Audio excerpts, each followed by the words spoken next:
Welcome back to the Banger Bar for yet another edition of Lockhorns, where each week we debate, discuss, and tear apart the infamous heavy metal family tree that we at Banger Films created many years ago for our first film, Metal Ahead Banger's Journey. Before we get into this week's subject, a reminder, please subscribe to Banger TV. We're trying to build an all-metal global digital channel. Check out our playlist over at Apple Music. We are now the official metal playlist curators over there. And also a reminder that all of our shows stream live at 4 p.m. Eastern.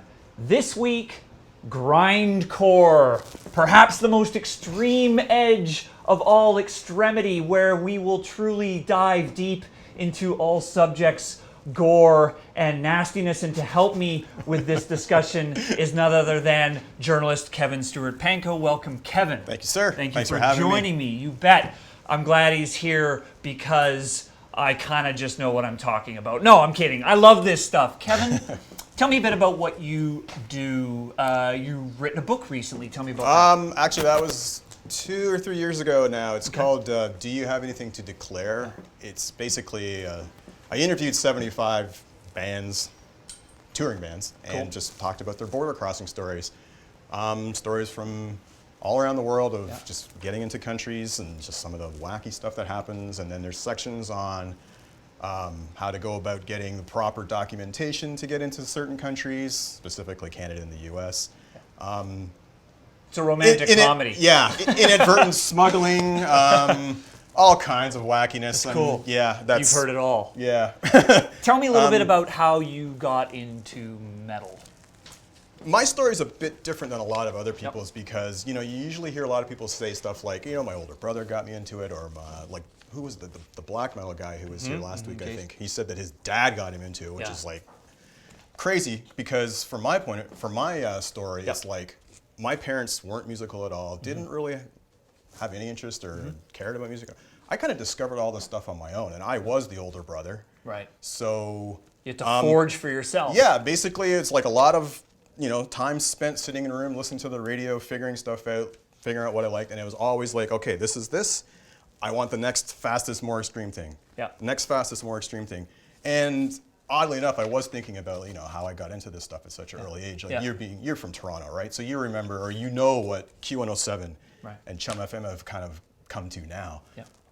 They used to have late night metal shows back in the early 80s, like serious. Like that's the first time I heard Exploited on Chum FM. Right. Like that. Yeah. For people who live in Toronto, that's like a ridiculous thing to comprehend. Like I heard the Exploited, Motorhead, Oz, and like early Metallic, all first on Chum FM. Right. Very cool. And what about Grindcore? How did you get into this stuff we'll be talking about today? Basically, when I was a kid getting into metal, it was like, the first, always the good stuff like Black Sabbath, Motorhead, blah, blah, blah, blah, Metallica, Slayer. I was heavy into thrash. Like I knew everything about thrash. I knew dudes' names, shoe sizes, penis sizes, where they lived, everything, right? Like I knew thrash inside and out. So from that side, I'm just kind of like more on the melodic, technical side of things. And then I originally heard of Grindcore and fucking hated it. All right. Oddly enough, the first grind band I heard was Napalm Death. Yeah. Couldn't stand it. I don't know, for whatever reason, I just wasn't into the full-on face melting extremity for of sure. it. And then, give it a couple years later, and I don't know, something clicked in me. Yeah. It's like, okay, suddenly I was, just into it. I was always myself big into hardcore and punk, and I think I sort of gravitated to that side of grindcore first before sort of like really taking it on.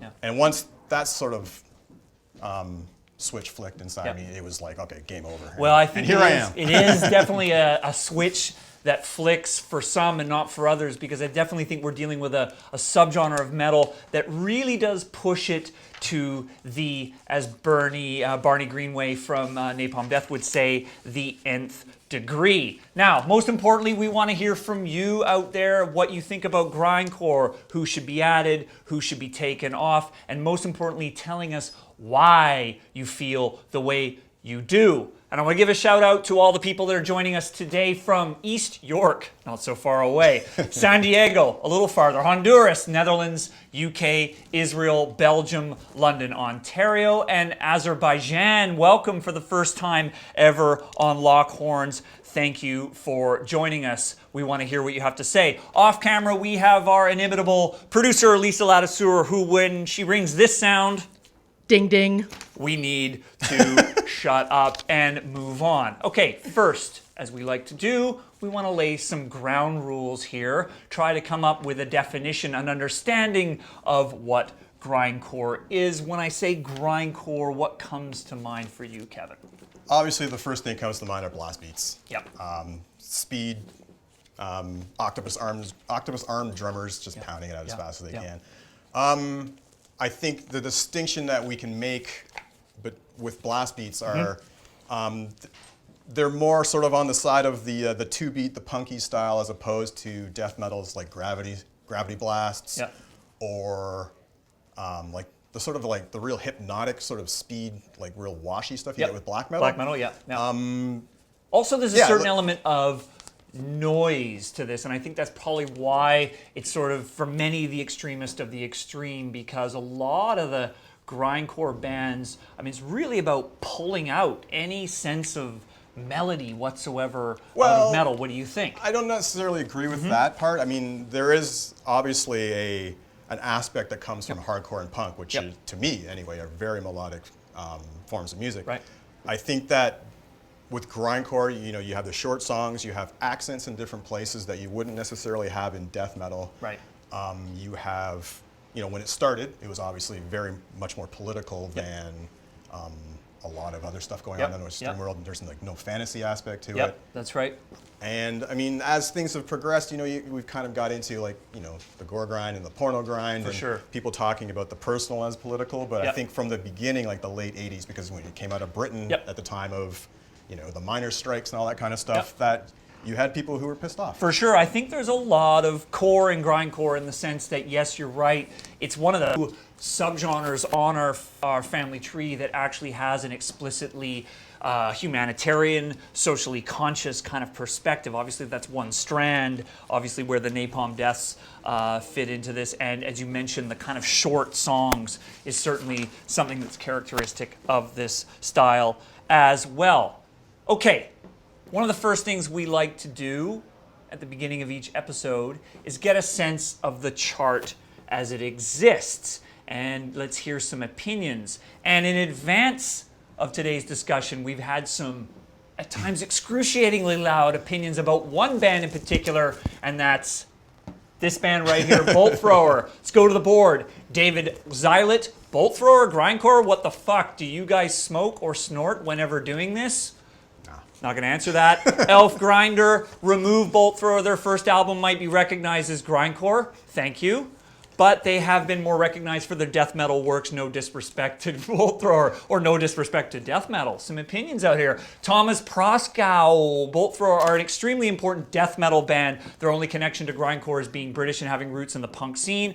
Oh, it's that guy over there. What the fuck is Bolt Thrower considered grind? LOL. Probably a banger staff member. Pavel Duris, sorry, but Bolt Thrower 100% death metal. What's wrong with you? Starting to sound like my wife. You know what? Led Zeppelin play hardcore punk, Deep Purple thrash death, and Motorhead were total noisecore hullabaloo. Man, these kids who think they listen to grindcore, ridiculous and hilarious at the same time. I knew it. Deep Purple was a death metal band. We got it. Bolt Thrower, initially put up here in defense of myself and Martin Popoff, the well-respected journalist who pieced this together with me 10 years ago. Of the death metal bands, Bolt Thrower have a grindcore root that most death metal bands do not, and in honor of that, we put them there, but obviously we are outnumbered. Would you agree? Bolt Thrower belongs in death metal. Yeah, first thing out of my mouth when I saw your list. Good. I mean,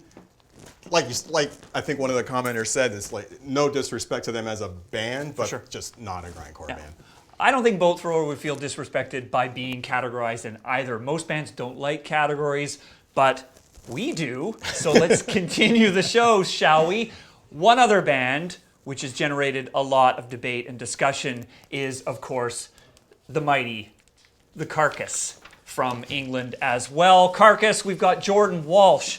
Carcass should be on death metal and add a gore grind chart and have Carcass on there because their first studio album is Gore Grind, Thrash Maniac 99. Carcass, like I said in the melodic death metal episode, I never saw them as being grindcore. They were more death metal in the first two albums with some death grind elements in it. King Prince Chambermaid, love it. Carcass stays. Don't dare touch that sticker. It's a magnet. We don't spare a penny here at Banger TV. Mr. Ritual Suicide. I'm not sure if Carcass should be removed since they've had such a massive influence on the genre. If they are taken off, it should be so that they can be at the top of a gore grind list. Breathe. Paul Leach, yes, keep Carcass on this list. They deserve to be on two lists. And Dizchu, Carcass pretty much invented grindcore with Napalm Death. They must stay even if they changed. We are locking horns on Carcass. I love this. What's your opinion on this band? It's funny, when you mention Carcass, it's kind of like they could be under grindcore, they could be under death metal, they could be under melodic death metal, and whatever the hell they were doing on Swan Song. Fair enough. Fair enough. I think for sheer sort of dudes that came first, we did it, back in the day. Yeah, keep them up here. Yep. But if we're looking at it from, today's sort of scope, it's like, okay, well, they're not a grindcore band anymore. Fair enough. Yeah. They may play their older material still, but I think what they're writing, and I think everyone would agree with that, what they're writing is not grindcore. Right. Yeah. So, I mean, as we've debated and discussed on the show before, it's difficult with bands who have a significant evolution or significant change in their sound through their career. Opeth, another great example. Death metal, prog, what do we want to call them now that they have no guttural vocals? But with Carcass, I will stand my ground. Reek of Putrefaction and Symphonies of Sickness are grindcore classics. I don't care about where you come from or how old you are. However, they did evolve and did change. What do we got out here? We got some more comments. That's not sour cream. All in one word. Ooh, Carcass is the top of gore grind. Sid Potter. Caress has to fucking say, I'm gone be pissed if they are the gods of grindcore. Trouble reading that one, Sid Potter. Gore grind, maybe? Do we need a gore grind chart? What do you think? I jumped the gun. I got dinged. Well, two things. One, so far this episode has the most amount of disgusting names in the chat. So congratulations, grindcore fans. Yes. And also, I feel like we're gonna need to write in gore grind sticker because it's just gonna keep coming up. It's gonna get messy. Okay, bear with me. We're gonna write in some gore grind action here. We're going over here. We got gore grind. Make it fit on one magnet. We're gonna put it over there. I'm gonna put my pen over there. And we're gonna take Carcass and put it there and see what that does to the internet.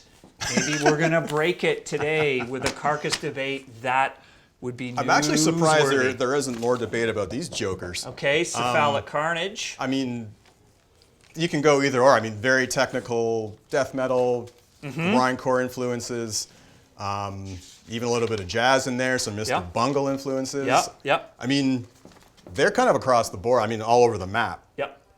Like, they could be in your death metal family tree. They could be in your, I don't know, whatever. Not folk. We know that much. Yeah.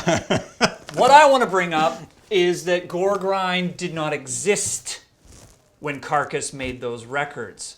So do we create categories in hindsight? Or do we create categories based on the fact that we could almost make the argument that Carcass started this genre? We'll see. I think we can. Yeah. Because yes, most bands that are considered gore grind these days, like General Surgery or Regurgitate, all kind of sound like old Carcass anyway. Right, County Medical Examiners basically are Carcass. They play Carcass songs upside down and backwards. Right. So, yeah. I mean, yeah, if you want to look at them as the sort of originators of a subgenre, then yes. And of all the bands that we would put under here, cool, they all sound like that. All right. Well, we put Carcass a gore grind. We want to hear what everyone has to say about that. But moving on, there is a band which is not up here, Kevin. There are lots of bands not there. Particularly, there's one in particular that you feel should be added. Who is that? And this is where I kind of like, okay, I was only given one choice. Yes. I could have said Terrorizer because of the sort of, what do you call it? Like, they were there in the salad days. They were, one of the originators. Grindcusher compilation, Earache Exactly. Records, don't get me started, amazing. But yes. However, one record, kaput. Yeah. As far as what we do today or what we're talking about today with bands that are still contributing, actually getting better as time goes on, I said Rotten Sound. Cool. Well, just so happens. It just so happens. Being prepared for once. And there's a Rotten Sound magnet. Tell us a bit about this band. Where are they from? When did they form? What do you know about their story? Do you know their story? I believe they formed in '97, Okay. mid to late '90s, Yep. from Finland. Yep. They have, like I said, they're steadily a band that is getting better and better and better. Like every record seems to be able to top the last. I don't know how they do it. Yep. Live, they kick ass. Very cool. Well, I think they deserve to be here because what we try to do with this chart is put bands up that are here to stay. Well, and also when it comes to what we're talking about with the definitive factors of Yep. grindcore, blast beats, their drummer is probably one of the best drummers. Okay, well, let's see what the board has to say. I think you have some allies on the board. Rotten Sound, Steve Dale. Rotten Sound, surely an obvious influence on newer, crusty-sounding bands like Trap Then, All Pigs Must Die, and Nails. Alien 8D Youth, Rotten Sound is a definite. Cripple Bastards, and Nuno Quay says Rotten Sound, quite simply, and Samuel Chacon says Rotten Sound, although with capitals. Well done. Wilco Houtman, Rotten Sound, awesome, and Tom Corcoran, fuck yeah, Rotten Sound. You got some allies out there. Well About time. done. First time in my life. Sorry, what? Okay, let's move on. You mentioned Terrorizer. Yes, sir. Fuck, that's a good band. Yeah. One record, you're right.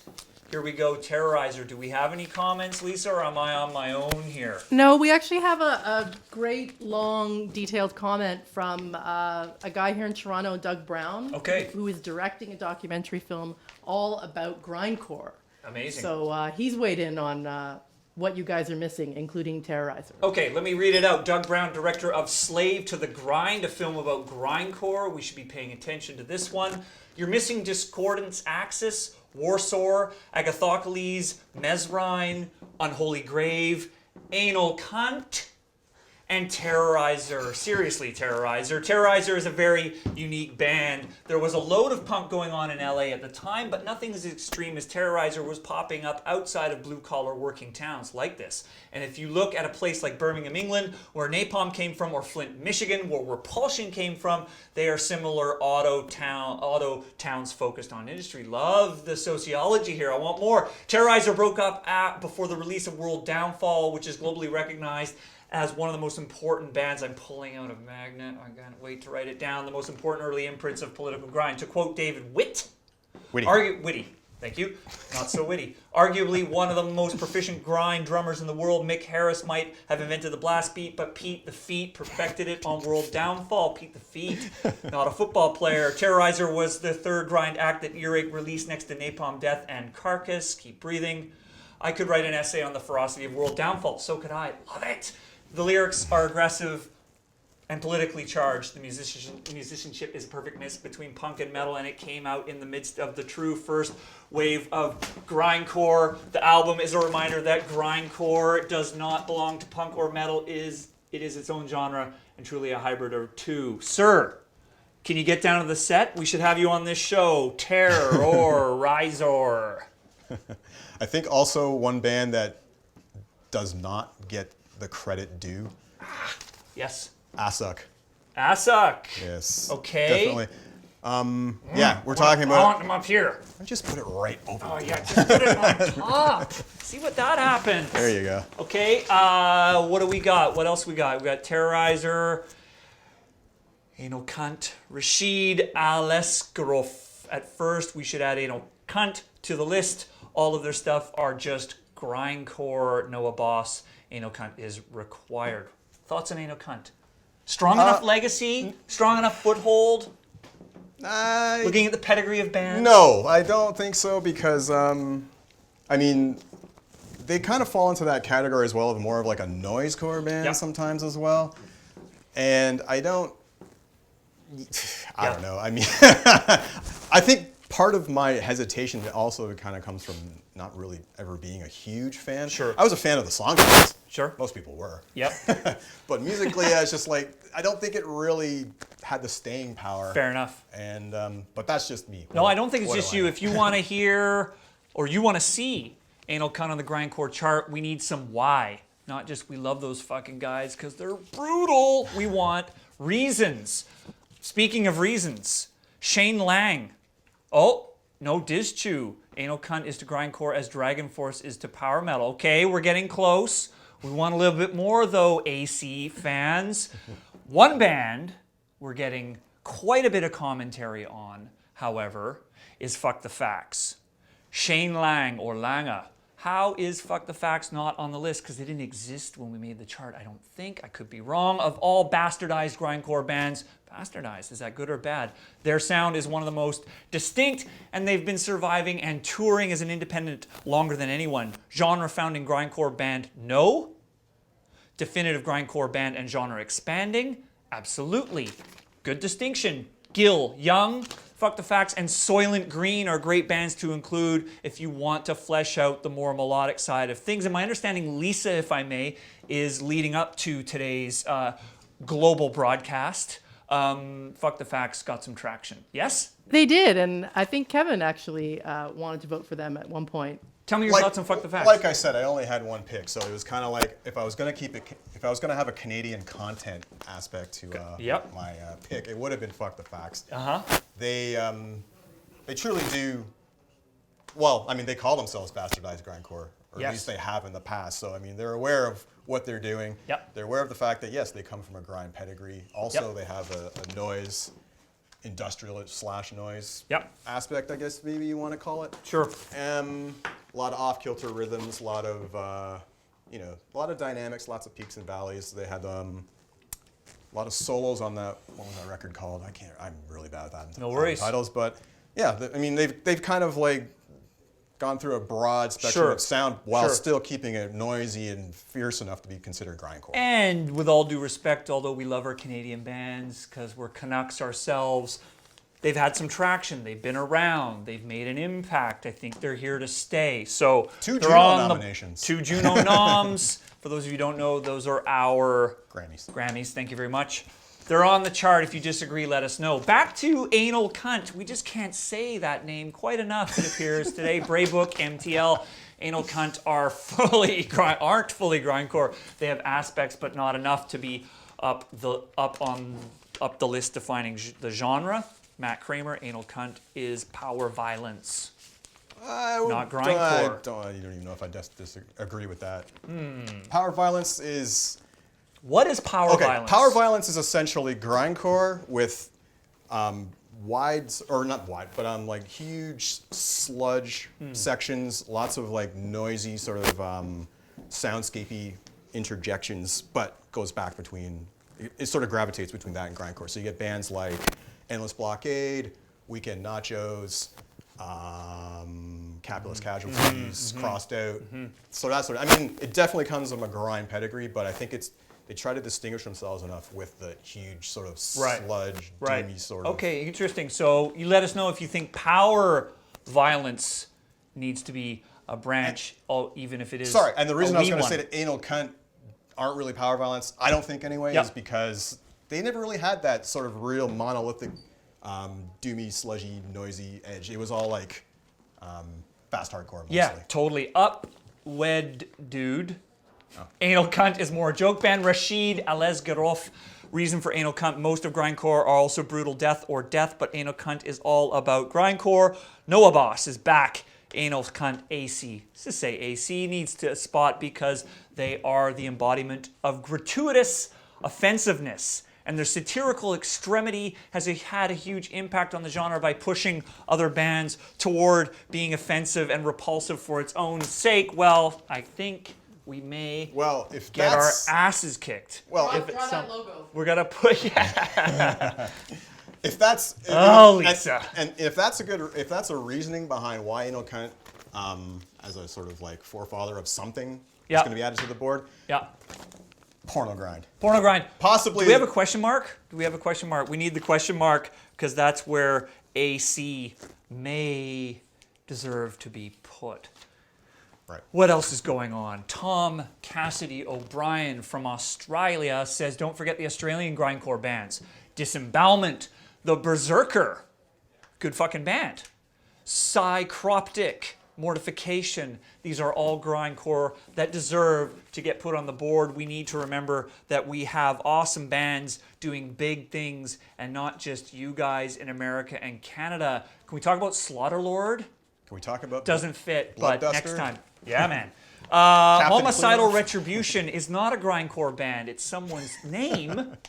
Fuck, that's a great name. Don't forget about Padareni, new to me. Not many people know them, but they are at the top along with Carcass, just not so influential. And Tiago Queiroz, back from Portugal, welcome back. Cattle Decapitation nowadays is the most interesting band in this subgenre. Extreme Noise Terror. It's more of a crust band, but I guess you should talk a bit about this genre too. Cattle Decapitation. Yes, sir. What do you think? Death metal or grindcore? Personally, I mean, I know they have. Your life is on the line. Yeah. Jeez, Anyway, man. yeah. I think Cattle Decapitation kind of fall into the same category with Mallet Carnage in the Okay. sense that they have a grind element to them, but I don't think it's enough that it's okay, full on grindcore. I mean, Yeah. especially with the last 3 or 4 albums. Okay. I'd say they're definitely leaning more towards death metal. Yep. And I mean, I know they have sort of like a grind pedigree because their former drummer used to be or is in the Locust, who Okay. are also a band that kind of like, is a grindcore band but not. Yep. So I mean, it's at this point with a band like that, you're kind of splitting hairs. It's like, Yeah. oh well, they have a grindcore messy. part. Let's see what the board says, but I feel that Cattle Decapitation is a band that deserves to be somewhere on the chart because they're not there at all. And this is a band that's got a great following and a great band. Andres Mejia. Cattle Decapitation should be added because from the start, Travis Ryan has said that they wanted to take the influence of Reek of Putrefaction and Symphonies of Sickness to more extreme heights. Maybe? Okay. I'd like to hear your thoughts on that, everybody else, even though the band has become more technical and less chaotic with more structured songs. The grind sound still remains in some of their later works, most notably the brilliant Harvest Floor. Braybook MTL is back. Cattle Decapitation deserves to be up in gore grind. 100%. Fucking A. That's how I know you're Canadian, because you said fucking A. Well, let's put it this way. Cattle Decapitation deserves to be up here in one form or another. That's a long word. There's a lot of dead air right now. They are arguably death metal, arguably grindcore, arguably gore grind, or I might pen a new subgenre, gore grindcore. Deal with that. Nate Black, Cattle Decap is like brutal death. Nick Glover, Cattle are more prog, extreme metal / death grind / tech death. Well, there you go. They're Okay. everywhere. They're like the city pulse. We of don't jump down any extreme rabbit music. holes on Lock Horns at all. Lisa, how's it looking out there? Anybody else? Well, some people are not happy with what you've done with Carcass. Good, because I'm not happy with it either. Would somebody stick up for me here? Vig, Carcass is not fucking gore grinding capitals, which always earns extra points on Lock Horns. This is a debate for the ages. Didn't We're we not going to say settle that, it here. Didn't we say that like their first 2 albums could be considered gore grind, but that sort of spawned a genre which they themselves have moved beyond? Yeah. It's not that they are; it's that they created. Yeah. Let's just create How a about genre that? How about called We Rule, put Carcass under it, and just end the conversation. Okay, we got our question mark. Yay! Maybe what we're going to do is we're going to do this just to make everybody angry. We're just going to put all those bands How about that there? under too? the... Anyway, yes, help me out here, Lisa. Well, we need the fans to help us out because I'm seeing a lot of people wanting to add aborted, but not telling us why. Okay. Maybe you guys Because they're a know. death metal band. We need the end of story. There you go. That's what I always thought. Hey. But what? We didn't bring you on here because you didn't have an opinion. Aborted, don't belong. But I guess what I'm hearing in the silence is that all of these do belong. No, definitely. It's good? You did a very good, especially if you're going from the sort of creators of it. Yeah. I mean, Yeah. Extreme Norse Terror definitely came from punk, Yeah. hardcore background, For but sure. grind, Yep. tendencies, I guess you'd say. Even Napalm Death, they had their death metal years, and if you want to even think about the For sure. Army Corruption, yeah, they definitely what's slowed that things record down. called? Greed Killing? Yep. They had their sort of alt rock sort of phase. So Yeah. I mean, they could be all over But the place. interestingly, Napalm Death is a band that's been around forever, and they have changed their sound, but no one thinks they need to be moved. They've always managed to retain. They're the AC/DC of grindcore. I don't know what it is. No disrespect to That's not AC/DC. disrespectful. Napalm Death either. Mason, yeah, it's all pretty good. So apart from the aberration that was Bolt Thrower, I think we've done okay. Okay, back to the board. Braybook MTL aborted our death metal. Why? Because Philip Alvarez aborted our death metal band. they agree with me. Why? Horror Master, guess what? Aborted our death metal. You guys need to exchange some more words. Noah Zarate down. Lisa, are we going to go here? Wormrot Yes. needs to be on there because they are continuing the legacy of grind in the new millennium, much like Pig Destroyer. How could you forget their album Abuse? I May Not Sleep Tonight. It's one of the best albums in the new millennium and is actually exposing a new metal scene in Singapore. You cannot leave out Wormrot from the chart. They come from a country with strict regulations and laws, but have paved a way for future bands to come from this country. And Igor Plasmazin agrees, I'll be very disappointed without Insect Warfare on the list. Different band. Wormrot. Yes, sir. Do you know this band? Yes. And They what are your are, thoughts? I mean, as far as being innovators, no. Yeah. They're a great band. Yep. Awesome. They fucking kill it, basically. I mean, to be, rude Please. about things. But, they have very, very definite, you can tell that they listen to a lot of Napalm Death, and they've listened to a lot of Nasm, and they've listened Right. to a lot of... So, I mean... Maybe haven't while- carved out their own sound quite yet. Not yet. I mean, yet. they're still a young band as well. I mean, they, I think their second or third record is Okay. due soon, and they have a new drummer and Yep. all this kind of stuff. So, Yep. they're still working on it. Cool. They're a great band, but they're not like the original creative force that I Yep. think like some of these, what some people. I Right. think Well, are we leaving certainly at. embrace the global metal element here at Banger, and we're very pleased to hear that there's grindcore coming out of Singapore, but maybe a little too young to be added to the pantheon. Igor Plasmacin, I'll be very disappointed without Insect Warfare. And the true SRX agrees Insect Warfare, as their album World Extermination, is top tier grindcore. Yeah, definitely. Agree? Yeah. Deserve to be added? I got a lot of blank magnets here. It's kind of hard Nowhere to to go. say because I mean it's almost the same situation with Terrorizer, except that okay, Insect Warfare, put out an awesome record Yes. and then sort of just not really as quickly as Terrorizer did, Yep, but they broke yep. up. And I mean, I know that they're getting back together to play the Obscene Extreme Fest this Yep. year in the Czech Republic. Yep. But I mean, the sort of future Yeah. sort of remains to be seen as to what they're actually going right. to do, because two members of the band are actually in that band Oceans of Slumber, Yeah. who have just signed just put a new record on Century Right. Media, so they're busy.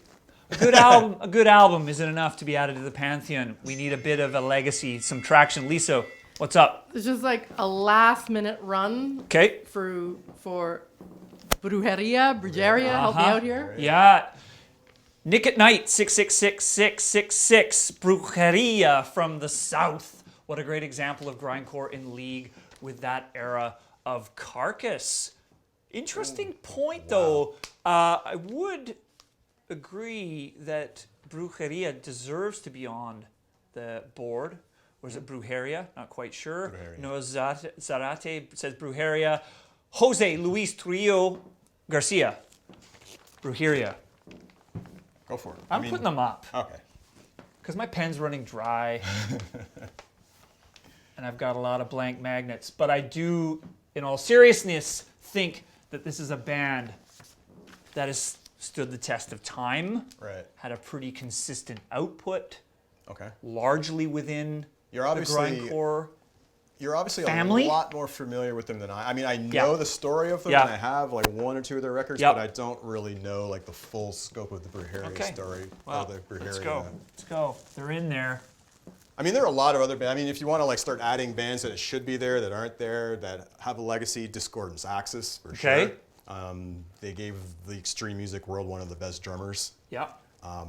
They paved the way for, I wouldn't say paved the way, but they're one of the bands that sort of took the idea of not having a bass player and still being able to be fucking crushing.